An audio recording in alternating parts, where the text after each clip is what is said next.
What's up, everybody? This is the first video of the day. I talk about animals, or I talk about random stuff.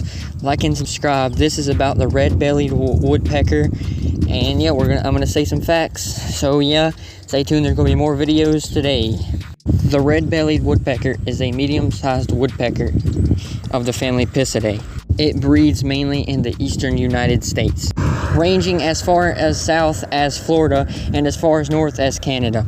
I went outside my house earlier to do a video and I seen it and it was pretty cool. I named him Woody the Woodpecker. Enough talking. Have fun watching for the next minute.